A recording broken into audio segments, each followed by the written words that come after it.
February of 1992, my husband and I moved to a larger home where we expected to raise our children. Our son Daniel was 2 years old, and I was 9 months pregnant. 2 weeks after moving in, our second son, Michael, was born.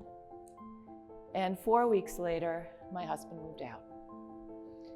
I suddenly found myself a single mom with higher mortgage, double the child care costs, and a significantly reduced income. I threw myself back into my marketing business. A few months later, I formed a working relationship with a retired advertising man from a Manhattan advertising agency and his copywriter partner, Mary Ellen.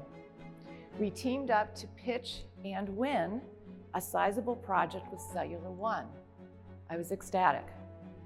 The expected income from that first project was worth about 3 to 4 months of my usual expenses. And as you can imagine, in those early days, to know that I had the next 3 to 4 months of my bills covered was a really big deal. But then one day, we're discussing the project on the phone, we hit a snag. The three of us disagreed on certain terms of the project, and the copywriter threatened to pull out. My stomach sank as I watched in my mind that expected income just evaporate into thin air. I was filled with anxiety. I thought, maybe I'm going about this all wrong. I had chosen to stay in my own business to have as much flexibility as possible for my 2 little boys. But I thought, maybe I should just go get a job with a regular paycheck and not have to worry so much. I couldn't think. I went downstairs out of my office where I worked and knelt down in my living room by the window. I am a woman of faith, and so I turned to prayer to get some kind of answer and to quiet the raging fear in my gut. I said, "What do you want me to do? Just tell me. If you want me to go get a regular job with a regular paycheck so I can take care of my babies, I'll do it. Just tell me what to do and I'll do it." So I calmed myself down and I went back upstairs and finished my day's work. Later that evening, I was watching TV. The boys were in bed and it was about 9 o'clock at night. And all of a sudden I heard a car coming up the driveway. Now it was raining hard and I didn't live near any one of my closest friends. I could not imagine who it was at that time in that weather.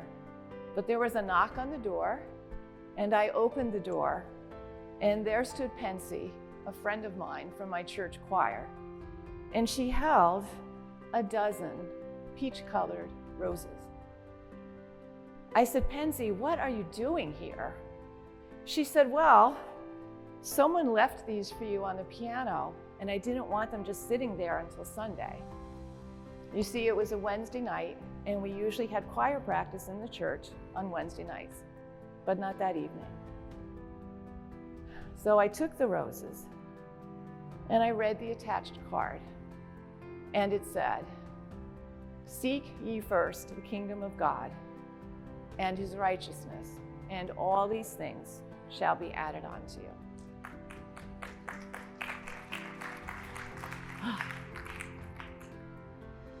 Remember, I had said, "What do you want me to do? Just tell me what to do and I'll do it."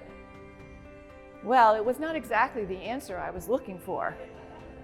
I really wanted to know, do I stay in my own business and stick it out, or do I just go work for someone else? But it turned out to be the answer that I really needed. I had been heard. I was not alone. All I had to do, and I didn't have to worry about every little thing. What I did have to do was just keep my faith, keep my focus, and keep moving forward. I realized I had been given a pathway that would serve me the rest of my life. And in all these years since, through many ups and downs, when I remember to keep my focus on something higher and larger than myself. I find that solutions appear to my challenges, things get resolved, and as long as I keep moving forward, keeping my faith, and keep showing up, as all of you do, I am provided with what I am needed. So as I shared, I'm a woman of faith, and so for me, I try my best to keep my focus on seeking God first in all things. But I'm not trying to tell you what to do or how to live. But I do ask you, what do you seek? What is higher and larger than yourself that lifts your heart and you could pour yourself into? What purpose lifts you up above all those things we can all fret and worry so much about? What do you seek?